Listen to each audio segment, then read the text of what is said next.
We have these crossroads. And you know, either way you choose, your life is going to be different. The universe doesn't exist, but God thinks it does. We have to stop consuming our culture. We have to create culture. Stupidity has a definite evolutionary function. I am all for abolishing stupidity, but before it goes, we should pay tribute to it. Hello and welcome to the Nonsense Bazaar, where your host, I'm Sequoia Kennedy. And I'm Willow Truman. Willow, step into my dimly lit chamber. Oh no. Here, have a robe. You'll need it.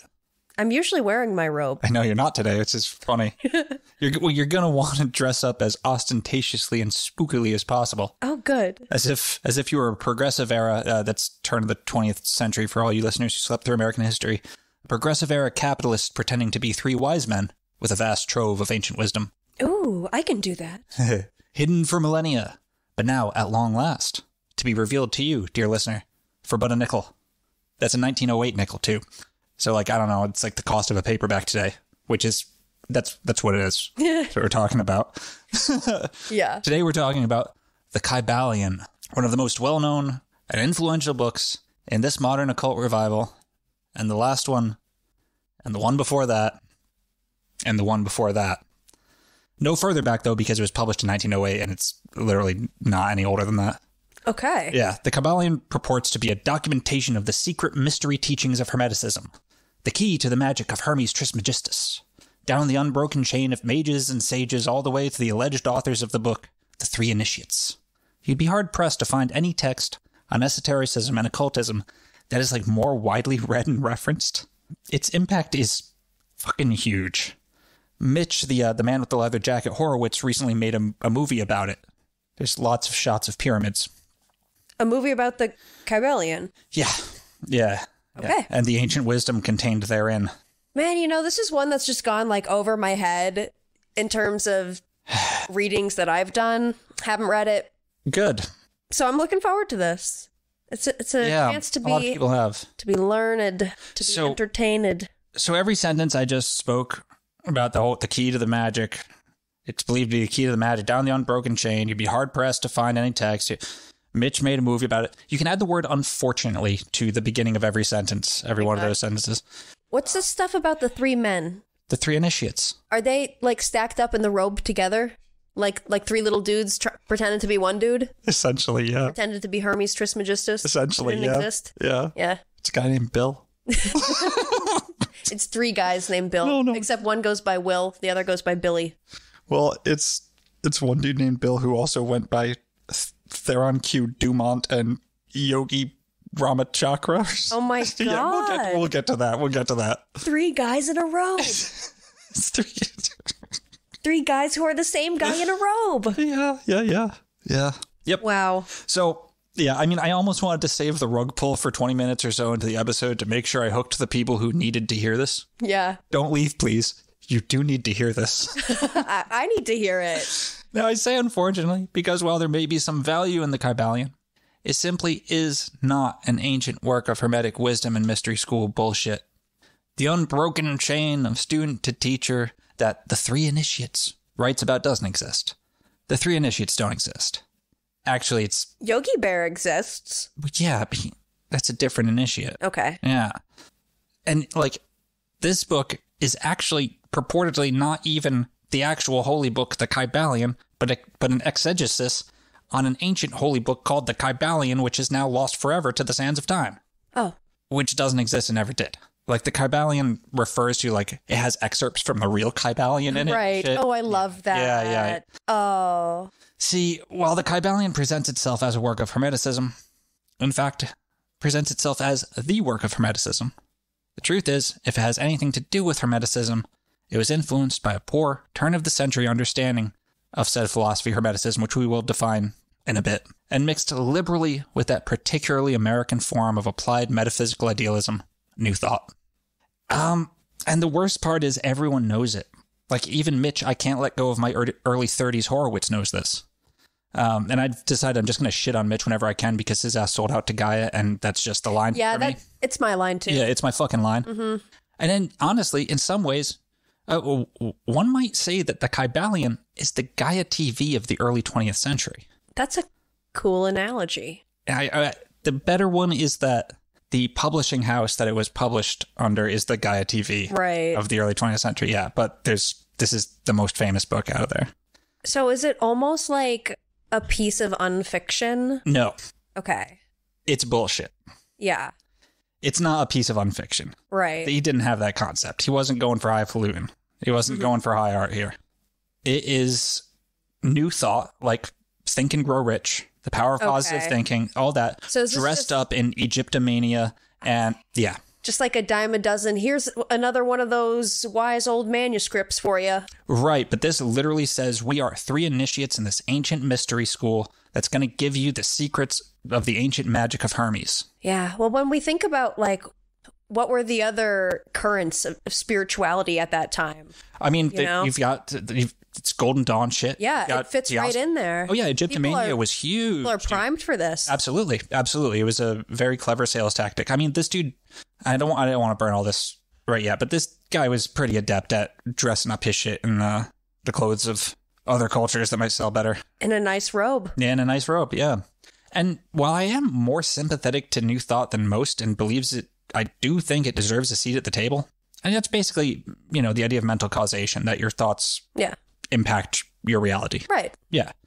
And even though, I fully admit that there may be actual practical value in the Kybalion, stripped of its superficial and only superficial hermetic trappings, it is so far down on the list of important esoteric books that it shouldn't even be a widely known fact that it's on the list. It's not that good. Yeah. Yeah. And yet, without even checking, I guarantee you that it's somewhere on the first page of bestsellers in the occult and paranormal category on Amazon right now. Every time there's a Reddit post about what book should I start with, every last one of these posts says, I already have the Kybalion. The amount of people who start talking about Hermeticism from the perspective of having only read the Kybalion is staggering. And no hate, it's not your fault. But it's like, okay, this is a super, super nerd time, but it's a good example. It's like trying to have a conversation about Japanese manga, having only ever watched the animated Castlevania adaptation of the game. That is, talking about Japanese comic books while having only watched an American cartoon. Right. It's not the same. There's a bit of influence there, sure, but it's simply not the same thing. And I really like the history of Hermeticism. I think it's a cool thing, and the fact that it's just kind of gotten eaten by the Kybalion version of it, which just is not the same philosophy, sucks. Yeah. Sucks. That's interesting that it calls itself the same thing, purports to be from the same philosophy of thought, and yet is different in its philosophy. I'm sure it's the same in some ways too. In lots of ways, it's for sure influenced by. Yeah. Right? But with alterations. The aim is different. And that's the important thing. As Nicholas Chappell, who I'm going to be referencing later on, he writes that Hermeticism has a lot to say about the Kybalion, but the Kybalion has nothing to say about Hermeticism. That's kind of a good way to think about it. It would be fine if it was just this early 20th century curiosity of oh yeah, that's not really Hermetic, whatever, but you can read it, it's fine. But when it's every person who thinks they're interested in Hermeticism under 50 starts from the perspective of the Kybalion, that's a fucking problem. Also, the Kybalion's not a word in any fucking language. Yeah. It's like they took the word Kabbalah and turned it Greek. It's actually pronounced Kybalion. You don't know that it's not. Do we have the fucking Snoop Dogg AI voice? I wish. Yeah. So I don't know. We're gonna look at the Kybalion, compare it to actual Hermeticism, and try to figure out, I don't know, fucking something. Maybe 1 or 2 people who listen to this will buy better books. But first, we're gonna do what we do: pull a tarot card, which we'll talk about at the end of the episode.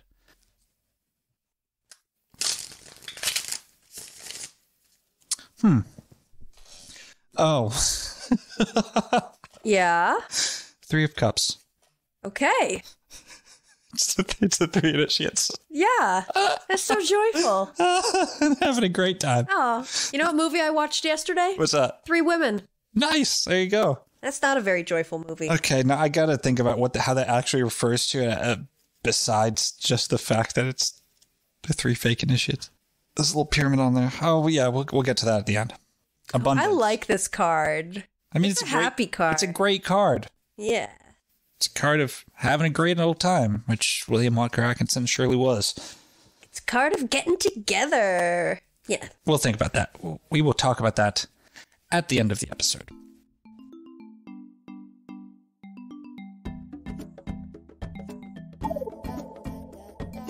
Waking to a lucid dream, virtual reality. Down the rabbit hole we go, as above, so below, as above, so below. Rising up into the light, now our souls are taking flight. Off into the galaxy, virtual reality.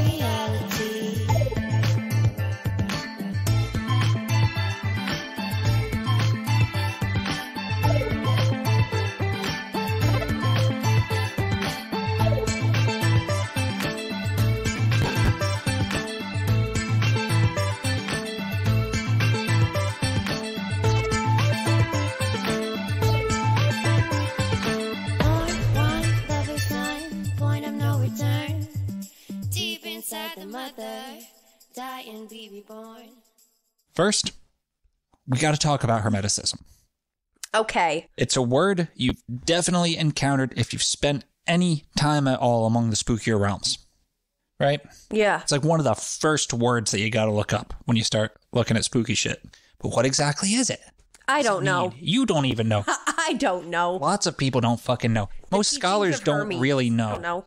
I mean, yeah, like, is it a religion, a system of magic, a mystery school? What is it? It's hard to answer. It's a hard question to answer, which may be why Hermeticism gets used so loosely and liberally from all time and from every angle. It's one of the reasons, at least. And it's far too much to give a real history and explanation of in this episode. One day, we'll go into it hardcore because it's super important and really interesting, I think, at least. But do what we can right now. So, Hermeticism dates back to somewhere between 300 BCE and 30 BCE in Hellenistic Egypt. That's when you ever heard of Alexander the Great? Oh, God, yes. Yeah. Yeah, so he what a fun time. Yeah, he fucking ran ramshot all over the known world at the time, all over the Mediterranean Sea. He founded a bunch of cities called Alexandria, a whole bunch of them. Mm-hmm. Most famous of which was in Egypt. That's where the library was. Oh, yeah. Yeah. That one. The famous one. Mm-hmm. One time he tried to go look for a basilisk, and instead he found Diogenes just hanging out in a bathtub. He was like, you thought you were going to find a dragon? No, it's me. Greeks had a great time doing everything. Yeah. Macedonians, sorry. Well, fucking Alexander took over this whole known world and brought with it Greek, Macedonian, Hellenistic culture to these places that he fucking took over. One of those places was Egypt. Installed the Ptolemaic dynasty. Greeks running Egypt. And with it, they brought their gods and shit, their religions. And the old Egyptian religion and Greek religion kind of had to fuse so everyone could get along, right? Yeah. And, both cultures had a grand and tremendous history of philosophy, magic, all this shit. I mean, honestly, what we think of as Greek magic comes from Egypt, but it comes out of this melting pot that happens there. And you get all these things like Greek and Egyptian gods getting smashed the fuck together. Because these two dudes do the same thing. Let's put them together. So we'll call them Hermanubis, Hermes and Anubis, shit like that. Yeah. Yeah. Greek mythology and philosophy began to syncretize with Egyptian mythology and philosophy. That was going on a whole bunch at this time. Mm-hmm. Looking like the Greek magical papyri, you'll see Egyptian gods, Jewish god names, Greek gods, all of it just fucking smashed together. Yep. We kind of forget about Alexander the Great these days. Of all the world conquerors, he was the least impressive, Pretty important. Yeah, but I don't know. Oh, yeah. His empire was the size of Texas, if that. Fuck out of here. And all these gods are getting smashed together. Hermes and Anubis, Hermanubis, fucking all these other pricks. The central character in the Hermetica, the collection of Hermetic texts, makes up Hermeticism, is perhaps the ultimate example of this type of syncretism. Hermes Trismegistus, or Thoth Hermes Trismegistus, or Thoth Mercurius Hermes Trismegistus. He's kind of like a fusion between the Greek god Hermes and the Egyptian god Thoth. You know? What? I'm just thinking about Devin Maggi. This fucking guy. My name is Hermes. It's not the... We're about to get turning. God, Jesus Christ. Don't bring that... How he called himself Hermes Trismegistus and put out that album. Isn't he just like a meth head now? God knows what he's doing. God, sometimes he'll do every now and then a YouTube live stream, but that's neither here nor there. That's neither here nor there. Who knows? Maybe it's Hermes. I don't fucking know. No one really knows who Hermes Trismegistus is. It's kind of one of those guys you can do whatever the fuck you want with. Hermes Trismegistus is kind of a fusion between Hermes and Thoth. Both had similar places in their respective pantheons, right? Like gods of knowledge, writing, communication, science, magic, that shit. They're both the wizard gods, right? Hermes Trismegistus, like, while being a combination of these two characters, like, he's not presented as a god himself, but rather yet another old desert wizard who gets the secrets of the universe revealed to him while deep in meditation. In some ways, it'd be fair to say he's the original Ascended Master.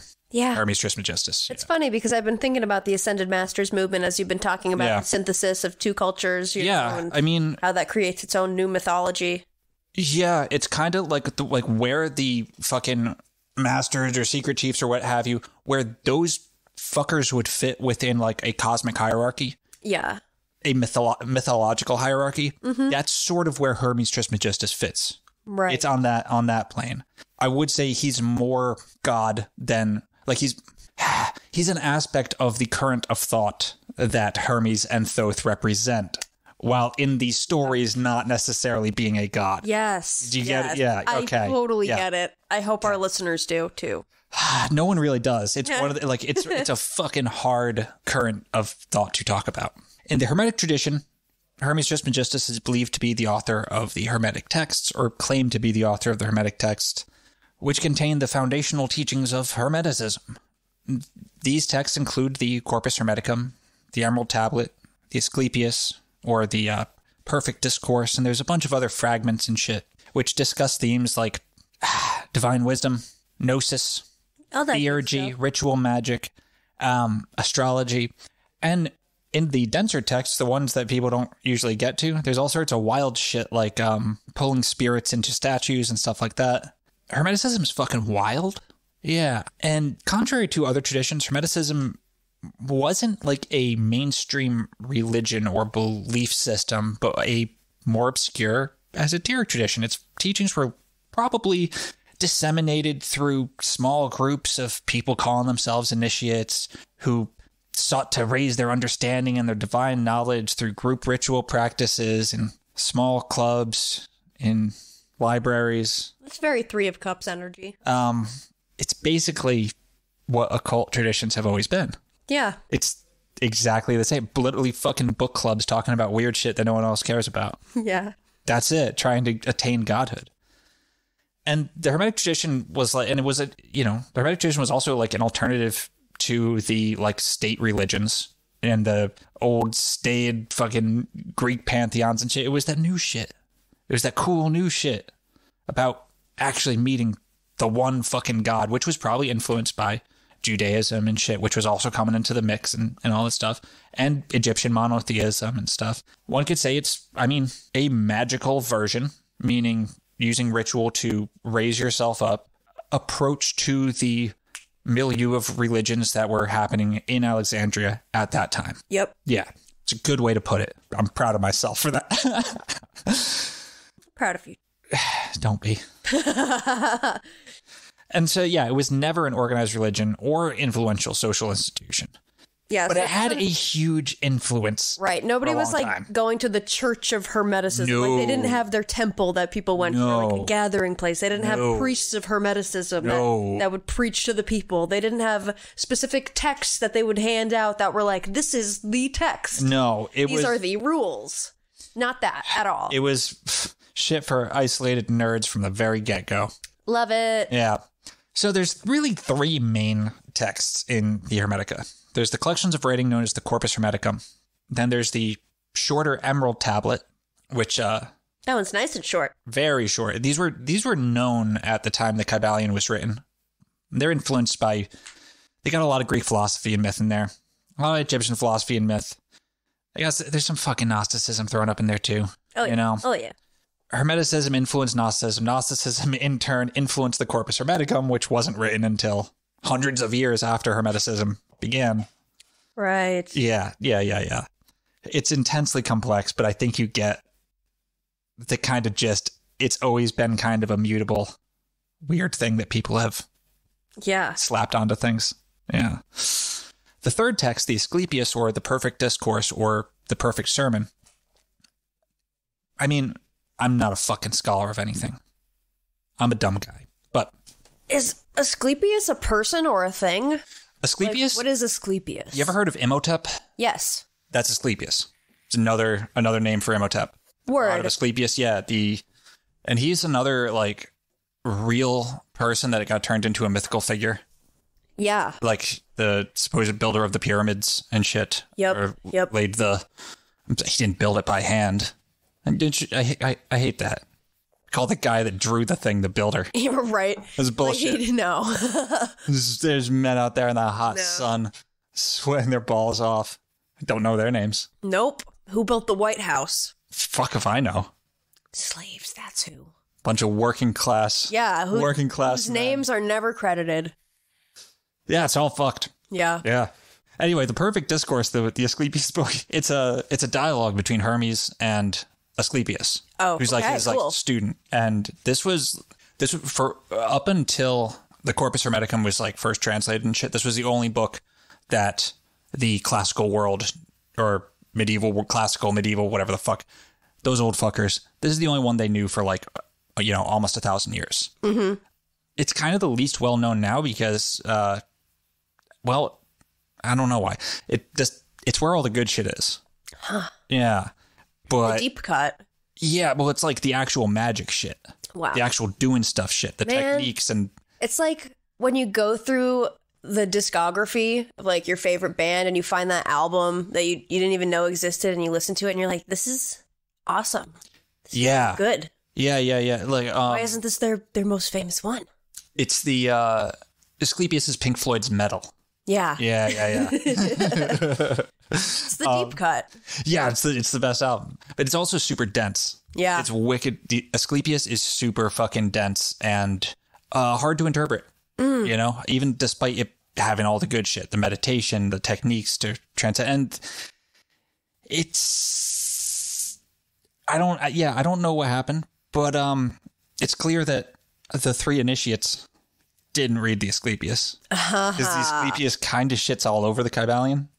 Like, that's funny. It's pretty explicitly about getting over worldly attachment, pretty clear about how the divine hierarchy works. It's mainly about how meditation and contemplation will bring you to God, and that's the only point to life. It's also incredibly dense, yeah, but it introduces the practices of ritual, like the actual ritual practices and shit, aka theurgy, has a ton to say about the gods, which exist on a plane below God, and it has a ton of shit to say about the power of language and the power of names.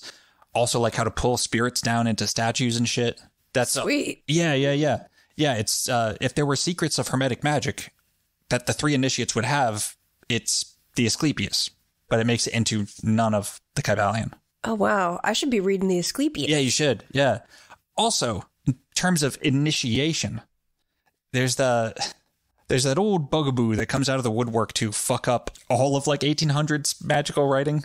Which is the Nag Hammadi Library. Yeah. If you've heard of that. Mm-hmm. Which was discovered in 1945, which had all the Gnostic shit, all the original texts, like actually fleshing out what Gnosticism is, as such as one can say about it. Gospels of Thomas. Yeah. All that. Thunder Perfect Mind. All that good shit. Also, there was, I think, 8 chapters of the Asclepius that were found at Nag Hammadi. Oh. Yeah. That's establishing cool. Like the very solid connection between Hermeticism and Gnosticism, which is kind of obvious, but like there it is, right? Yeah, and these 8 chapters are about the process of initiation. It's nothing like the Kybalion. Yeah. It has nothing to do with it. So yeah, that's the Asclepius. It's kind of it just shits all over it.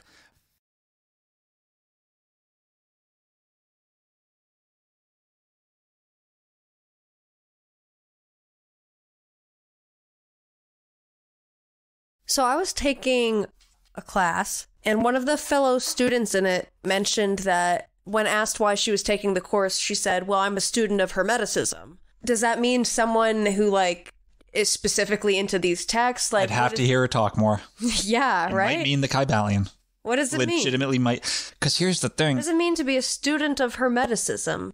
Or a student of any particular thing? I guess it means that she aligns... I'd have to hear her talk more. Yeah. Because she might not mean these texts. I don't know. These texts, a lot of that's why we're doing this episode, is because a lot of people, when they say that, right, they mean the Kybalion. Yeah. They don't mean the Asclepius. They don't mean the Corpus Hermeticum. They haven't read it. Or do they just mean I'm a student that's like devoted to the idea of self-transformation through the study of Hermetic texts? If they meant that by Hermeticism, they'd have to read stuff other than the Kybalion. Yeah. If they were looking to use vibes to get fucking paid, then it means they're reading the Kybalion.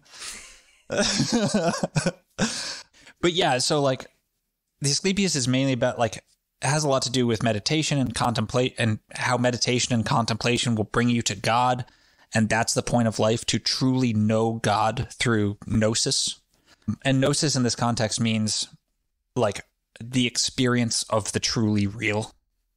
Like, yeah, looking God dead in the fucking incomprehensible eye and experiencing real knowledge that can only come from the God that's above all the things you call God, right? Mm-hmm. But it is an experience of that, and that's the goal. To me, gnosis is like, it's the state of mind that most easily allows will and perception to... Sure, that's one way it's used now. And affect reality. In this context, because it is a Greek word, in the context... It's like that channel above sure. awareness. In this historical context, the word gnosis refers to the direct experience of God.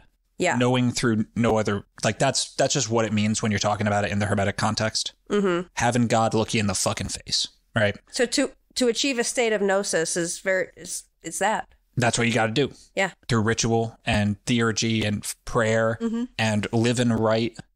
And you got to have fucking kids. No man is so cursed as those who don't have kids. You don't have to have kids. That's what it says in the Hermetica, but no one realizes that because they didn't fucking read it. I think that can mean different things to different people, too. It doesn't have to be so literal. I think to have children means to also bear your knowledge upon the world and to have a lasting impact. Oh, no, there's one book in the corpus. Or is it literally It's literally that. You better spill your seed. Yeah. And have a baby. Or Or you're the most cursed. That's rude. There's a lot of shit in the Corpus Hermeticum that fucking disagrees with the other books, because it was all written by different fucking people over the course of a very long time. Yep. And a lot of it was changed by people that had ulterior motives. Right. It's not like this was written by a god. Right. Hermes didn't write this. No. He didn't exist. It's not. It was just fucking old-ass magicians writing shit. And I mean, well, maybe that's a point in favor of the Kybalion, but there's points against it too. Yeah, the Asclepius has a lot to say about the gods, which exist on a plane below God, and it has a ton of shit to say about the power of language and the power of names and the pulling of spirits down into idols and stuff like that, Correspondences come from the Hermetica, but it really doesn't seem like the so-called three initiates read the Asclepius, but they did probably read the other two, probably. So, yeah, let's check them out and see how it stacks up. The primary concern of Hermeticism is achieving union and knowledge with God through the purification and perfection of the self. That's the goal. That's the goal. All right, I dig it. Yeah. The Hermetica describes God as all-encompassing, ineffable, and the source of all things. The universe emanates from the mind of God in a hierarchy, a great chain of being, on which humans have a place, right? The first part of the Corpus Hermeticum, called the Divine Pymander or Poimandris, is like Hermes' superhero origin story. He's meditating, probably up on a hill somewhere. Then all of a sudden, this incredible entity of light and color and vastness and shit appears in his mind and says, "What's up, dog? It's your boy Pymander," which means man shepherd. And Pymander explains that he is the nous, the logos of God, the rational, knowable aspect of the mind of God, the experienceable aspect of the mind of God. And then he's like, "Watch this funky shit," and shows him like how the cosmic sausage gets made, how the elements come together and fire and water come together and make air, which then like solidifies into earth and shit. All just the secrets of the universe. Mm-hmm. Right? And they talk, and like Pymander gives him the secrets, living a good life, and how the way to God is through hypnosis. Here's an excerpt. Do you want to be Hermes or Pymander? I kind of want to be Pymander. I thought you'd be Pymander. Okay. I got it. You got it? Okay. So he who hath the authority over all the mortals in the cosmos and over its lives irrational bent his face downwards through the harmony, breaking right through its strength, and showed to downward nature God's fair form. And when she saw that form of beauty which can never satiate, and him who now possessed within himself every single energy of all 7 rulers as well as God's own form, she smiled with love.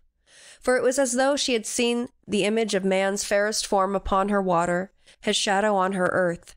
He, in turn, beholding the form like to himself, existing in her water, loved it, and willed to live in it. And with the will came act, and so he vivified the form devoid of reason. And nature took the object of her love and wound herself completely around him, and they were intermingled, for they were lovers. And this is why, beyond all creatures on the earth, man is twofold. Mortal, because of his body, but, because of the essential man, immortal. Though deathless and possessed of sway over all, yet doth he suffer as a mortal doth. Subject to fate.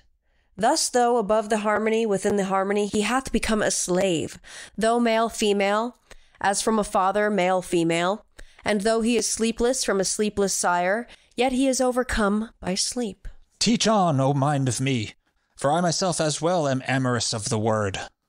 I love words. This is the mystery kept hid until this day. Nature embraced by man brought forth a wonder, oh so wonderful. For as he had the nature of the concord of the 7 who, as I said to thee, were made of fire and spirit, nature delayed not, but immediately brought forth 7 men, in correspondence with the natures of the 7, male, female, and moving in the air. Oh, shepherd, for now I am filled with great desire and long to hear. Do not run off. Come back. Come back. Keep silence, for not as yet have I unrolled for thee the first discourse. Lo, I am still. In such wise, then I have said, the generation of these 7 came to pass. Earth was as woman, her water filled with longing, ripeness she took from fire, spirit from ether.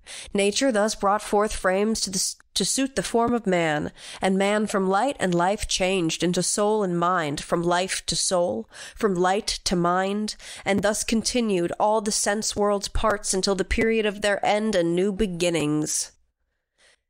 Now, listen to the rest of the discourse, which thou dost long to hear. The period being ended, the bond that bound them all was loosened by God's will. For all the animals being male-female at the same time with man were loosed apart. Some became partly male, some, in like fashion, partly female. And straightway God spoke by his holy word. Increase ye in increasing, and multiply in multitude, ye creatures and creations all, and man that hath mind in him, let him learn to know that he himself is deathless, and that the cause of death is love, and love is all. It's fucking complex. It is. Yeah, so while it's not my intention to give even a usable explanation of hermeticism here, I think it's important that we get a feel for it. Now, according to some traditions that aren't necessarily scholarly, the powers that Hermes Trismegistus gets are that of alchemy, astrology, and theurgy, which is ritual magic to commune with gods and God, right? And according to these non-scholarly traditions, Trismegistus means thrice greatest and refers to Hermes being a master of the 3 divine sciences of astrology, alchemy, and theurgy. Actually, Trismegistus means great, great, great. And in Egypt, when you wanted to say something was the best, or like the superlative version of a word, you wrote it 3 times. So it means Hermes the best. Yeah. Is what that is. Yeah. Hermes times 3. Yeah. Hermes great times 3. So again, Hermeticism about purification, leading a perfect life, how the shit got here, and that you can meet and comprehend God itself. And that's the point. And one of the ways to do that is through creating life beyond your own. Yes. Starting a family. Yeah. And then later on in the book, it says, if you don't do that, you're cursed for fucking ever. Yeah. Which scares the fuck out of me, because ever since I thought of the idea that like maybe you only get like reincarnated if you're DNA line continues and shit. Like, I've been terrified, and like I might just have to go like sell my sperm or something, but I am poor, so no one wants it. I'm fucked. You're This is not. the last go around. There's other members in your family that have your DNA that, that's fine. It ends with us. So the Corpus Hermeticum, written between 100 and 300 CE or AD, whatever your pleasure is. So way later than the earliest Hermetic groups. It was mostly compiled by Byzantine editors in the old Byzantine Empire, which is really weird and interesting, and no one knows about it anymore. And then there's the Emerald Tablet, which is extremely short. This was written originally in Arabic somewhere between 200 and 800 AD. The frame story around it says it was discovered beneath a statue of Hermes Trismegistus, but that may very well just be some fucking fiction. Probably didn't. This is the Emerald Tablet in total. Would you like to do it, or should I? I think we should both do it. Okay. True it is without falsehood, certain and most true. That which is above is like to that which is below, and that which is below is like to that which is above, to accomplish the miracles of one thing. And as all things were by contemplation of one, so all things arose from this one thing by a single act of adaptation. The father thereof is the sun, the mother the moon. The wind carried it in its womb, the earth is the nurse thereof. It is the father of all works of wonder throughout the whole world. The power thereof is perfect. If it be cast onto earth, it will separate the element of earth from that of fire, the subtle from the gross. With great sagacity it doth ascend gently from earth to heaven. Again it doth descend to earth, and uniteth in itself the force from things superior and things inferior. Thus thou wilt possess the glory of the brightness of the whole world, and all obscurity will fly far from thee. This thing is the strong fortitude of all strength, for it overcometh every subtle thing and doth penetrate every solid substance. Thus was this world created. Hence will there be marvelous adaptations achieved, of which the manner is this. For this reason I am called Hermes Trismegistus, because I hold 3 parts of the wisdom of the whole world. That which I had to say about the operation of soul is completed. Now, if you didn't understand, fucking look at that. That's okay. Literally no one does. Like, it is, all right, maybe not no one, but like, it's kind of whatever you want it to be. Yeah. Yeah. Unity, baby. Yeah. One of the central points of Hermeticism is the idea of correspondence. That the micro is like the macro, that human beings are a reflection of the universe in total. As you may have noticed, the Emerald Tablet contains the phrase, that which is above is like that which is below. Yep. This has been transformed into the phrase, as above, so below. That's where that comes from. So we've got 2 different important texts, both written in different languages, hundreds of years apart, and in fact, the Corpus Hermeticum, written over the course of hundreds of years by different fucking people. And many hundreds of years away from when the first Hermetic book clubs are happening in Alexandria. So what happens then? Well, Hermeticism was known by scholars and shit in Rome and Middle Ages. Like, people whispered about Hermes Trismegistus and the ancient mysteries teachings and shit. But fast forward to the Renaissance, and old Cosimo de' Medici, he's hanging out like the OG Italian gangster he was. It's just what he fucking was, and he's collecting philosophy books and having them translated.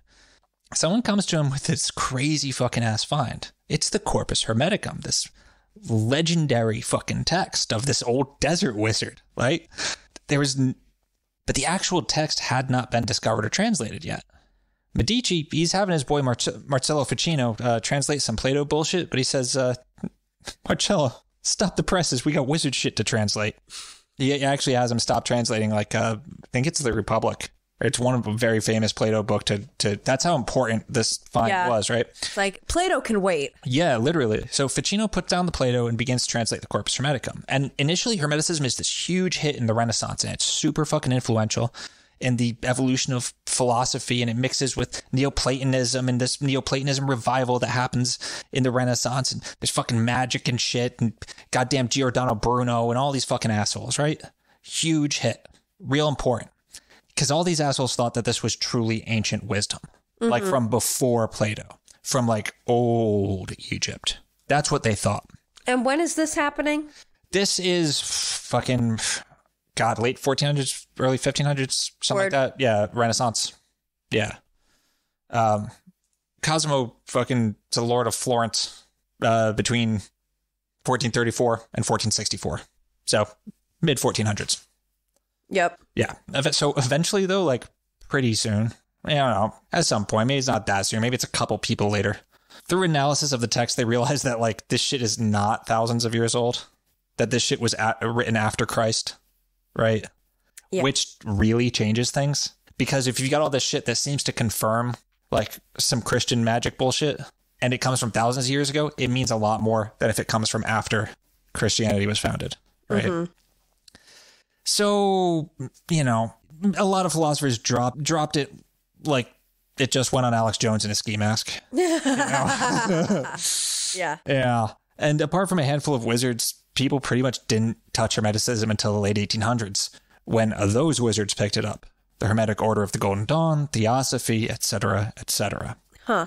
See, this is interesting because I'm thinking about the alleged author of this course that I just took was on Splendor Solis, which is a late 15th century alchemical manuscript that was made for the purpose of, you know, a lot of rich people wanted these images and these texts sort of translated and put into their own personal libraries. So they would commission different artists to create recreations of similar artworks, similar texts. Sure.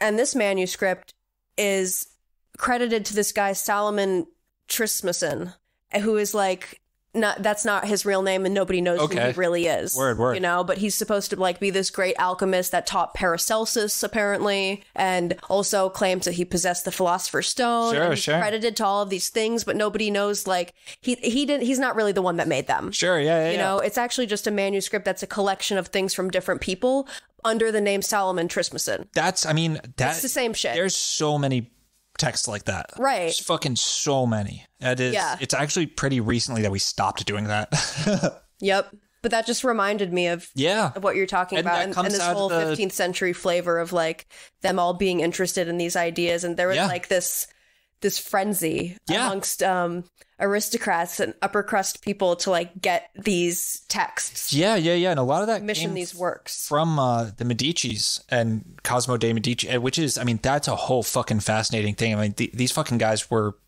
gangsters, right? Like they were merchants who just fucking started running shit in a very archetypal Italian type of way. The original mob. I mean, yeah. Like straight up. They're fast, and the Medici's financing of art and of philosophy and of the translation of these things, that's kind of what did that. And especially translating Corpus Hermeticum, you know, had a huge impact on like research of interest in alchemy and all this shit, right? Do you ever like realize you're getting to a point where your knowledge of something just runs out and you're like, oh my God, I have to finish this sentence, but I'm going to say something fucking stupid? Yeah. Yeah, I do it all the time. A lot. Yeah. A lot. But yeah, so late 1800s, that occult revival picks up Hermeticism. Again, Hermetic Order of the Golden Dawn, Theosophy, etc. And, you know, Hermes Trismegistus is sort of the OG Western right-hand path magician. As I said earlier, he's kind of the first ascended master. Yeah, I was going to say, he does have similarities to like a Saint Germain type character. Very, very much so. You know? Very fucking much so. And less trickster. Yep. Not a trickster. Jedi. Yeah. You can think of Hermes Trismegistus as where the Jedi actually come from. Yeah.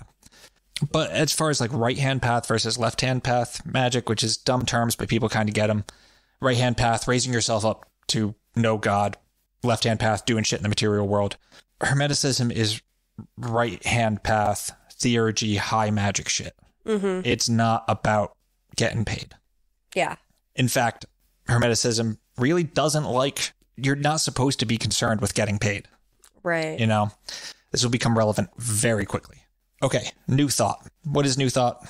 It's the secret, the law of attraction, right? That's Think and Grow Rich, the power of positive thinking, the idea that your thoughts affect reality. It comes out of America at the dawn of the 20th century, so late 1800s, early 1900s, right after Hermeticism gets picked back up again, right? And it was heavily influenced by all sorts of fucking things like the Western magical traditions. And it was very heavily influenced by things like Christian Science and shit. And it's out of this milieu that the Kybalion comes. Here's a quote from the intro to the Kybalion. Willow.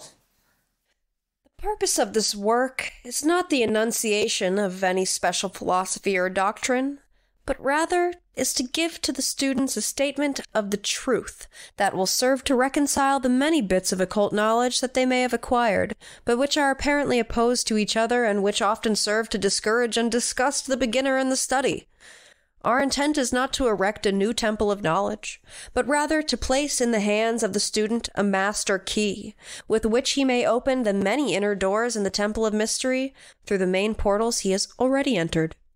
There is no portion of the occult teachings possessed by the world which have been so closely guarded as the fragments of the Hermetic teachings, which have come down to us over the tens of centuries which have elapsed since the lifetimes of its great founder, Hermes Trismegistus, the scribe of the gods who dwelt in old Egypt, and the days when the present race of men was in its infancy.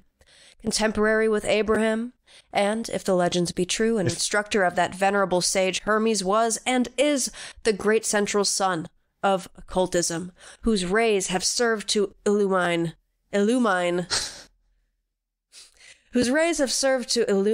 countless teachings which have been promulgated since his time. All the fundamental and basic teachings embedded in the esoteric teachings of every race may be traced back to Hermes. Even the most ancient teachings of India undoubtedly have their roots in the original Hermetic teachings. Undoubtedly. Oh, come on. You're coming off the rails there. Yeah, dude. That's what I'm saying. I was with it for the first paragraph. It's such fucking bullshit. Oh. Do you know when the fucking Bhagavad Gita was written, you piece of shit? It's stroking itself too hard. Oh, and that's just literally the first half of the first page, dude. Yeah. That's just what this fucking book is. 3 initiates. It goes on to claim that there's been a secret unbroken chain of initiates going all the way back to Hermes, whose wisdom is recorded in the secret magical book, the Kybalion, of which this book, the Kybalion, is but a glimpse at. Yeah. It's worth noting that Kybalion is not a word in any language and is likely just the word Kabbalah made to sound Greek. Another quote.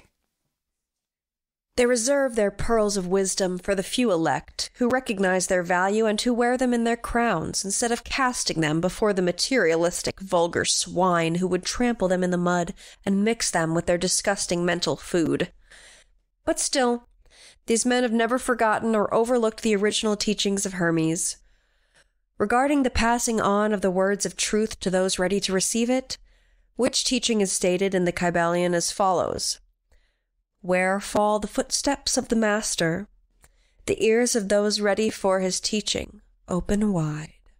And again, when the ears of the student are ready to hear, then cometh the lips to fill them with wisdom. But their customary attitude has always been strictly in accordance with the other Hermetic aphorism, also in the Kybalion. The lips of wisdom are closed, except to the ears of understanding. Again, Kybalion is not a real book, and throughout this book, it quotes the fake Kybalion. It's a neat device, you know. Yeah, it reminds me of like I don't know, like The King in Yellow or something, like sure. Quotes from a, you know. Yeah, I do like that conceptually as fiction to quote a fake text as fiction. Yes, but when you could go just read the Corpus Hermeticum if you wanted to. I'm pretty sure this time. Yeah, you know what I mean. Like, Kybalion claims it's a compilation of basic Hermetic doctrines. It focuses on the mastery of mental forces instead of material elements, and the book presents and claims to explain the teachings of the Kybalion for modern students, aiming to benefit those ready to learn and walk the path of mastery. Oh, if your ears are open to understanding, then my lips got wisdom, baby. The law of attraction ensures that the right teacher and student will be brought together at the appropriate time, is what it says. Once you're ready to hear, my lips are going to come and fill them. It literally uses the term law of attraction, too. Delightful. It claims that the god Hermes is based off the very real and very powerful wizard Hermes Trismegistus. It's pretty much a fuck ton of hyper-pretentious, patently bullshit esoteric mambo-jambo. The main contents of the book are what it calls the 7 Hermetic principles. While the Corpus Hermeticum does have 7 principles, those are the planets. Right. Those are the fucking planets. And it's kind of a softer version of like the archonic conception of the planets in Gnosticism. But let's take a look at what the Kybalion says are the 7 Hermetic principles. 1. The principle of mentalism. This principle posits that the foundational nature of reality is mental, stating the all is mind, the universe is mental. Oh, the Mitch Horowitz tagline. Exactly. Yeah. So it suggests that the entire universe exists within the mind of the all, or the ultimate consciousness, or God, and that the mental aspect of reality is the foundation for the manifestation of all things, and understanding it allows for greater control over one's own thoughts and experiences and manifestations. Okay, yes and no, sure, yeah. Right. I don't disagree, but I do think that it's dangerous to take it too far. It's a cheap as fuck version of what the real Hermetic texts say. Yeah. Because the real Hermetic texts are saying, like, we exist in the mind of God, all this shit. But, like, it's not that you can do that too. Yeah. Right? Yeah, I think that's the dangerous part. Yeah. Being like, no, but your thoughts, they do affect all of reality. I mean, you know, I don't necessarily want to get into, like, the validity of, like, magical practices and shit. Because, like, you know, I mean, it's fucking, like, shit. The magical technique I've gotten the weirdest and most reality-shaking results from is fucking Neville Goddard, which is I got nothing against the law of attraction. Which is straight up New Thought. You know what I mean? Got nothing against it. Yeah. Like, I do think that it can be taken to dangerous extremes, though. When absolutely. someone starts to, like, really think that my thoughts are affecting that they can affect other people with their thoughts. That they can affect other people's actions, that they can affect the law of chaos. I would that say also exists. New Thought is particularly dangerous for unstable people. Yeah. It's a particularly dangerous school of thought. But, you know, used appropriately with moderation and healthily, this shit's awesome. It's great for you. Absolutely. All right. Principle 2, the principle of correspondence. And you'll notice that a lot of the principles in here it's clear that they were influenced by Hermeticism, but it's about the purpose. The principle of correspondence. This is the as above, so below shit. Principle of correspondence highlights the interrelatedness and mirroring of different levels of reality. Implies that the patterns and relationships observed in one realm can be found in another, allowing for the bridging of different levels of understanding and the application of knowledge across various planes of existence. Yeah. Yep. Yeah. Pretty simple there. Correspondence, yeah. Principle of vibration.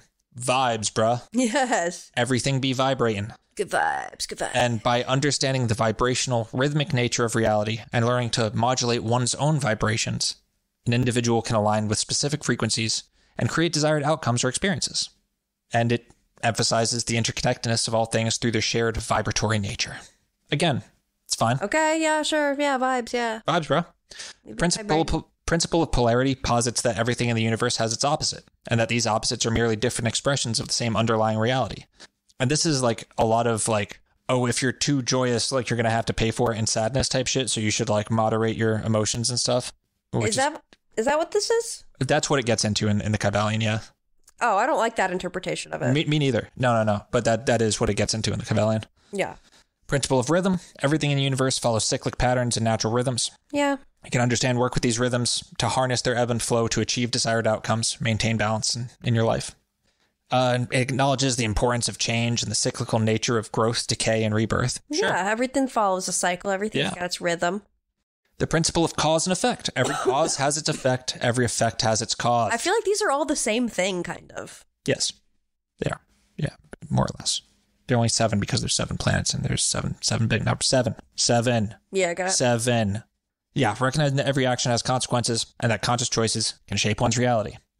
Principle of cause and effect. Got it. The principle of gender. The principle of gender exists on all planes of existence, manifesting as masculine and feminine principles. This principle asserts that the interaction and balance between these principles are essential for creation, harmony, and the manifestation of all things. You gotta understand and work with the principle of gender to balance and harmonize the masculine and feminine energies within yourself and your environment, fostering growth and creativity. Okay. Now, I'm not strictly against any of these ideas. No. They may even be incredibly useful ideas. Hell, I may have even found these ideas incredibly useful in my own life. Yep. Considering they didn't originate with the fucking Kybalion. None of this is being published for the first time here. The problem with the Kybalion is that it claims to be something it simply is not. You may have noticed something in those principles. They're all about operating more effectively in the world. They're all about manifesting desired outcomes. It's all about how you can use this shit to get stuff to be more effective, right? Yeah. Hermeticism, real Hermeticism, does not give a single flying fuck about that. Right. It's more of just, here's how things are. Here's how things are. You need to live a good life. Or like, you can use the way the universe works to live a pure life, to purify yourself, to reach God. Right. It's about reaching God. Yeah. But they're not going to give you the blueprint for like, here's how you do it. You do X, Y, Z. Well, Hermeticism actually does kind of give you the blueprint for reaching God. Yeah. The problem is the Kybalion says, oh, God's too big, too ineffable, you're never going to know him. It takes that part away from it. when that's the whole entire focus of Hermeticism. It is a fucking philosophy of purity and asceticism so that you can come face to face with the big guy upstairs. Mm-hmm. The Kybalion doesn't give a fuck about that and instead wants to use what it wants you to achieve godhood. The Kybalion wants you to get paid. Yeah. It's about operating more effectively. On the nature of God, it speaks very little. But what it says is that God is too big to comprehend. You'll never get it. It's literally like it flips it on its fucking ass. Right? Does that make sense? Yes. I said that tentatively. Yeah. After the 7 principles, it goes on to talk about what is another big main thrust of the book, the principle of mental transmutation. Okay. Mind, as well as metals and elements, may be transmuted from state to state, degree to degree, condition to condition, pole to pole, vibration to vibration. True hermetic transmutation is a mental art. The Kybalion. It doth keep going. As we have stated, the Hermetists were the original alchemists, astrologers, and psychologists, Hermes having been the founder of these schools of thought. From astrology has grown modern astronomy, from alchemy has grown modern chemistry, from the mystic psychology has grown the modern psychology of the schools. Among the many secret branches of knowledge possessed by the Hermetists was that known as mental transmutation, which forms the subject matter of this lesson. The first of all the 7 Hermetic principles is the principle of mentalism, the axiom of which is the all is mind, the universe is mental, which means that the underlying reality of the universe is mind, and the universe itself is mental, that is, existing in the mind of the all. We shall consider this principle in succeeding lessons, but let us see the effect of the principle if it is assumed to be true. If the universe is mental in its nature, then mental transmutation must be the art of changing the conditions of the universe along the lines of matter, force, and mind. So you see, therefore, that mental transmutation is really the magic of which the ancient writers had so much to say in their mystical works, and about which they gave so few practical instructions. If all be mental, then the art which enables one to transmute mental conditions must render the master the controller of material conditions, as well as those ordinarily called mental. See what I'm saying? Oh. Yeah. It's not about dancing with the great cosmic dance. It's about bending it to your fucking will. How funny, this was published in Chicago in 1908. Yeah. From the next chapter, here's the Kybalion's conception of God. We accept and teach that the view of the great Hermetic thinkers of all times, as well as of those illumined souls who have reached higher planes of being, both of whom assert that the inner nature of the all is unknowable. This must be so.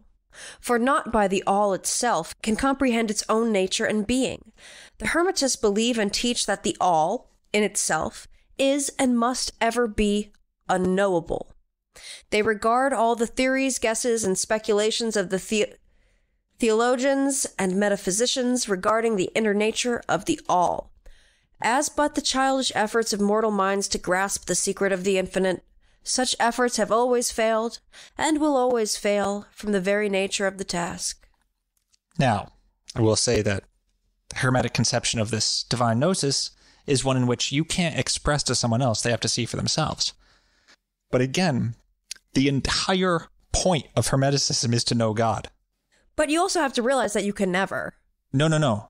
Hermeticism, the philosophy of Hermeticism, says that you can.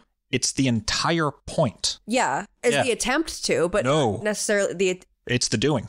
Yeah. It's the reaching you would gnosis. ever attain it? Yes. Like forever? Yeah, no, that's the stated goal, is to be able to reach that state at will and eventually ascend. Well, yeah. Yeah. That's ascend? Basically, Where? like live in that state of gnosis. Oh. Yeah. Okay. Well, I agree that it's good to like be able to enter the Gnostic level and be able to like act within it at will, but I don't think you need to be there all the time. Listen, I'm not defending the validity of Hermeticism. Right. It like many people, once I actually read the texts, I found I didn't agree with it as much as I thought I did. Mm-hmm. Right? Like, and I think that's a common thing for people that do read the texts. I agree more with the idea that God is unknowable and that you can never really truly like attain knowing of the all. It's not for us to know. I would suggest that knowing in this case means the direct experience, not necessarily the ability to translate that into anything. And I would say that Hermeticism is pretty clear that you're not going to be able to tell people in a convincing way what you saw, you know? Yeah. But again, like, I'm not personally super interested in, like, going whole hog with the high magic thing. Yeah. You know what I mean? Like, it doesn't grab me that way.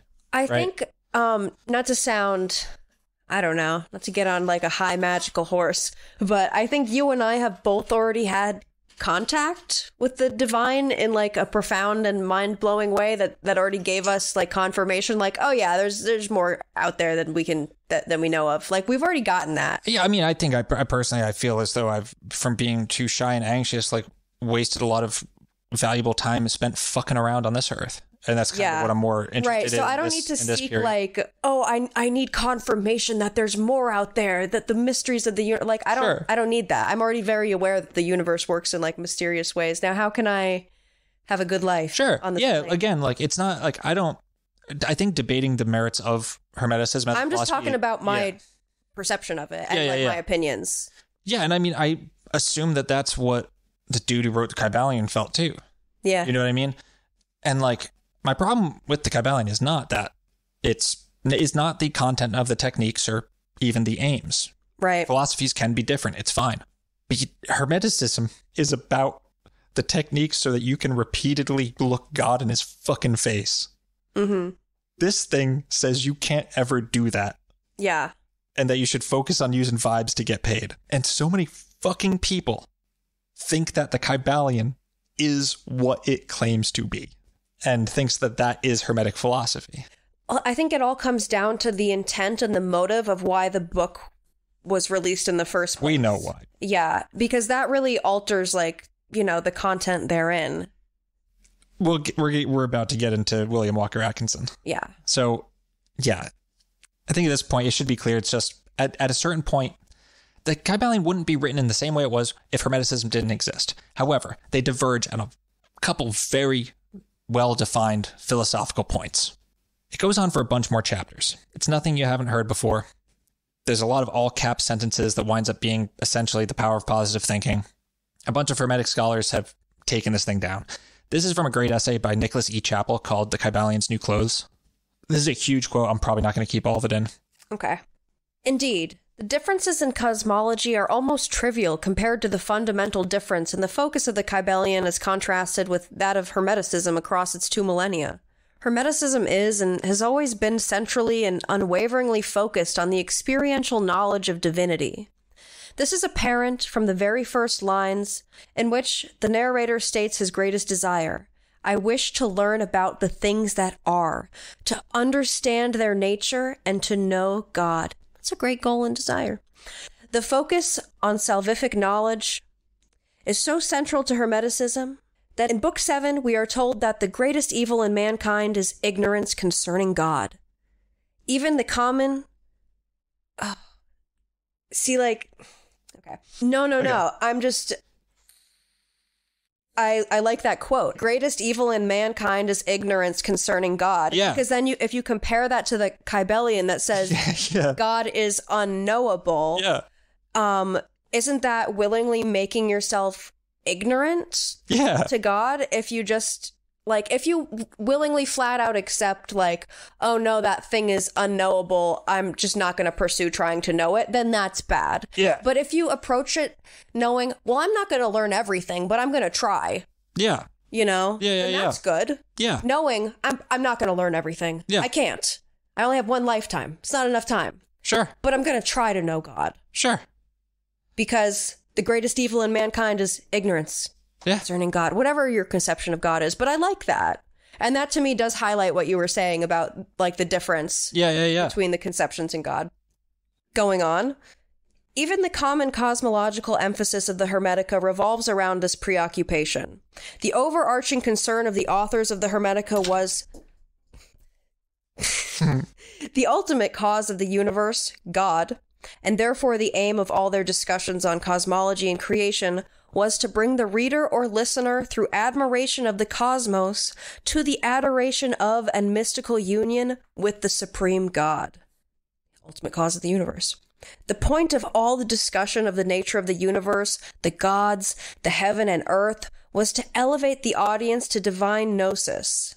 In contrast, the Kybalion focuses on the knowledge of the nature of the universe as a means to attaining knowledge of the universal laws, in order that this knowledge, in turn, may facilitate the practice of mental transmutation, which is the central focus of the text. So basically, the Hermetica is about knowing nature and the universe, that you may change your life so that you may know God, while the Kybalion is about knowing nature and the universe so you may know how to better change your life for the sake of changing your life. I think it's the difference between trying to know God and trying to become God. Yeah. There's, progressive era America. Right hand versus left hand. Very much right hand versus left hand. I mean, New Thought is fucking left hand path magic. Yeah. Chappell argues that the knowledge discussed in the Kybalion is not the divine gnosis found in the Hermetica, but rather an intellectual understanding of universal law and mental transmutation. New Thought, and thus the Kybalion, aim to eliminate false beliefs and errors of the mind that held people in subjugation. And unlike divine gnosis, which is spiritual insight based on revelation, the focus of the Kybalion is on noesis, emphasizing purely intellectual comprehension. Chappell continues. All in all, the Kybalion seems to commit the error of confusing the means with the end. Mental transmutation is held to be the pinnacle of Hermetic philosophy. A small amount of textual analysis serves powerfully to reinforce this impression. Of the 22 instances in which traits and abilities are ascribed to the masters or the hermetists, terms which are used interchangeably, every one of them pertains to the ability to control their mental world, to dominating their moods, transmuting and mastering their mental states, attaining emotional stability, and developing powers to control the world around them thereby. Even the passages pertaining to the master or the hermetist controlling cause and effect come back in the final analysis to the control of emotional and mental states. Their superhuman power in the end is nothing more than a form of mental continence. Their mastery is attained by understanding the natural laws and putting them into practice, rather than rising on the plains to achieve ecstatic union with the Godhead. Yeah. Well said, sir. Yeah, and Chappell says that while the Kybalion is certainly influenced by the Hermetica, it has absolutely nothing to say about the Hermetica, and instead uses its flavor as a way to shill New Thought, which should come as no surprise since we know beyond any reasonable doubt who wrote the damn thing. A New Thought author named William Walker Atkinson, who had a penchant for publishing many of his long list of books under pseudonyms. So, William Walker Atkinson, he was an influential writer, attorney, and publisher, and a star in the New Thought movement. New Thought reminds me so much of the self-help boom. That's super popular. Came right out of it. Has been for the past 20 years. Came right out of it. Yeah, very much. Yep. Atkinson was born in Baltimore, Maryland. He experienced both success and personal difficulties in his early career as a lawyer and businessman. And then he had a mental and physical breakdown and became interested in mental healing and the power of the mind, which eventually led him to the New Thought movement. A tale as old as time. My God, dude. Atkinson wrote on various subjects related to the powers of the mind, including mental healing, mental influence, concentration, and psychic power under his own name and various pseudonyms. His writing style was often didactic, providing practical guidance and exercises for readers. Some of his most well-known pseudonyms include Theron Q. Dumont, Yogi Ramachakra, and Swami Panchadasi. Okay. I see what he's doing. Here's a list of some of his books. Under the name William Walker Atkinson, Thought Vibration or the Law of Attraction in the Thought World. Practical Mind Reading. The Secret of Success. The Power of Concentration. Memory, How to Develop, Train, and Use It. Mind Power, The Secret of Mental Magic. The Human Aura, Astral Colors and Thought Forms. Reincarnation and the Law of Karma. Under Theron Q. Dumont, The Advanced Course in Personal Magnetism. The Mastermind. The Art and Science of Personal Magnetism. The Solar Plexus or Abdominal Brain. Under the name Yogi Ramachakra. 14 Lessons in Yogi Philosophy and Oriental Occultism. Hatha Yoga or the Yogi Philosophy of Physical Well-Being. Raja Yoga or Mental Development. Oh my God, he's writing a bunch of books as a yogi. He's just this fucking white dude from Maryland. Yeah, dude. Oh my God. Yeah, dude. Yeah, a series of lessons in Raja Yoga. Come on, dude. He's really going all out. He's got The Science of Psychic Healing, The Life Beyond Death, under the name Swami Panchadasi, The Astral World, clairvoyance and occult powers. So, yeah, and basically, like, Chabot points out that a lot of terms that show up in the Kybalion, like, also show up in Atkinson's other books. Yeah. Oh, gosh. Okay. I like this that Chappell points out in one of Atkinson's books. He advises that when you feel fearful, remember the real self fears nothing and assert courage. Like, I just don't think that this is great practical advice. I think that fear is a very useful and human feeling that we often feel for good reason, and we should examine, like, where our fear is coming from. Well, the three initiates say that the case of a fearful man can be filled with the highest degree of courage and fearlessness by raising his mental vibrations along the line of fear-courage. Lord. Yep, just get that courage up. All you need's a little courage. So, Chapel also points out Go for a jog. He fucking applies the same idiosyncratic capitalization. Capitalizing random ass words and shit. The same ones in both books. Yeah. Also, in a 1912 publication entitled Who's Who in America, in his self-submitted biography, Atkinson lists the Kybalion under books he's written. So there you go. Yeah, there you go. Yeah. So, his publishing company, of which he was like, all those books were published under, it was called the Yogi Publication Society. Smarter than your average bear. Smarter than your average bear, yes. So the real crime of the Kybalion is not the things it says, but what it purports to be. And the fact that so many people read it and think that it is Hermeticism without ever going back and looking at the truly strange, thought-provoking, beautiful, and really dense and hard to get through philosophy of Hermeticism. It's just more evidence of the plastic spirituality that most people seem kind of content with. And I get it. It'll get you a faster car, a hotter wife, it'll grow your dick by 6 inches. Everyone wants shit to be better. I do. That's exactly the void that American spiritual hucksters have always claimed to fill. And it's exactly the appropriation of complex belief systems that America is so very fucking good at. And if you get value out of it, that's cool. But it's not Hermetic. It's not even very good as a new thought book. It's just superficially spooky enough to never, ever fucking die. Yeah. Yeah. And that's all I got on it. Man. Yeah. I had to do an episode about it at some point. I think that this is so interesting, and I'm glad that you did. Hell yeah. Hell yeah. Especially because it sort of ties into tangentially what we're talking about next week. Oh, yeah. More hoax it's stuff. True. Yeah. You know, this idea of fake things affecting reality. Yeah. Or things that purport to be real and take from real things in order to. I mean, you know, we talked about this one, like, NLP pickup artist feller in our NLP episode. Yeah. Who claims to be a hermetist. Mm-hmm. He's talking about the Kybalion. Of course. Yeah. All those fucking guys. Well, it's because those are the guys that think that if they say the right thing, that then they can get what they want, that there is a formula. Yeah. That there is, if they just want it hard enough and work hard enough, that they will get what they want. Yes. Because there is a path to do that. Yeah. Because they can control the universe. Like, in some ways there is, but you got to temper that shit. Yeah, exactly. You have to have humility too. Yes. Yeah, exactly. I mean, I think human. Honestly, my personal philosophy is that the correct way is somewhere in the middle, you know, between the ascetic fucking totalitarian philosophy expressed in the Hermetica and the get you a faster car and a bigger dick philosophy espoused in the Kybalion. Like, I think the way is the balance of the two, you know? Yeah.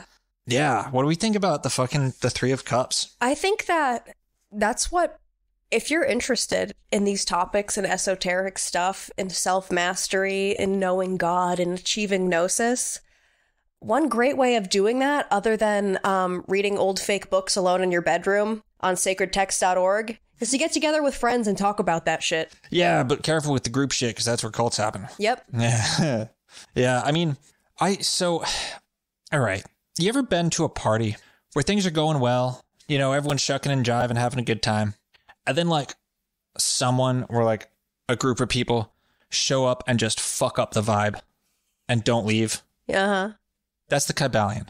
Yeah. That's the party is the party of Hermeticism, which has always changed and evolved and was written over the course of hundreds upon hundreds. The hangover after the party. It's the aftermath. It's the guy under the table still drinking. Yeah. It's like, dude, that's not what we're trying to do. Or you're trying to play a board game, but he doesn't like board games, and he just fucking, like, he's still at the party, but he changed the entire vibe of the party. Right. Now you're all disappointed because you really want to play board games for your birthday or something. That never happened to me. I don't want to just start talking. Like, I don't think that ever actually happened to me. My friends like board games a lot. But yeah, like, it's... I mean, obviously the 3 initiates. Right. There's also the... I mean, it's 3 is the sphere of Binah. It's the observable universe sphere. It's the sphere of Saturn. I forget what... It's very much... The 3 of Cups is like what the Kybalion sort of purports to be on its face. Yeah. You know, it's like, come here and you can have this. Yeah, come join the party. Have a drink. Right. Yeah. Like, there's... But then the punch is spiked. Like, I almost... Like, it would... If I want to use the, you know, quote unquote reversed interpretation of the 3 of Cups for it, where it's like it's not necessarily a harmonious party. Right. It's like maybe one of those people is a fucking asshole, but he's still there. He's still at the party. Still fucking there. Won't fucking leave. Won't fucking leave. It's time trying to have a good time. Won't leave. Yeah, I think that's where the 3 of Cups fits in with the Kybalion. I think that does it. I think that'll do her. Yeah, so that's the Kybalion. I really enjoyed that. Thank you. Oh, yeah. You're welcome. If you like what we do, you can leave us a rating and review on whatever podcast platform you use. You can tell your friends. And you can also join our Patreon. Yes. Which, Al, when this episode comes out, yeah, I guess this is the time to shill it. So we're going to be doing a thing. 2021, whenever the fuck it was, we got a big old kick of researching ascended master teachings, cults, and shit. And we've wanted to kind of keep looking at that shit, but like... We never really stopped looking at it. Stopped. We just haven't had the right venue in which to really like share those things. And then I think we realized, oh wait, we have this whole bonus show. We do. So yeah. We're going to start doing that over there. Because one, there's a lot more to cover in that world. There's a lot more to cover. And I think for the first outing on that, I'm going to be talking about the Violet Flame Wizards of Romanian politics. There's a bunch of Violet Flame Wizards in Romania. Holy shit. Casting spells on TV and shit, trying to fuck up Romanian politics. Yep. Yeah, so that's what I'm going to be talking about on the bonus episode that comes out this week. Yes. And yeah, you can sign up for $5 a month or more if you so choose, and get access to our bonus series and everything we do over there, the Discord, all that shit. Go do it. We're also on social media, so feel free to follow us over there at The Nonsense Bazaar. I'm on a hiatus, and it feels very good. Yep. I'm on a slight hiatus. I'll pop back into Twitter with a quip or two from time to time, but it does feel good, though. Alrighty, folks. All right. Take care of yourselves. Peace out. Peace.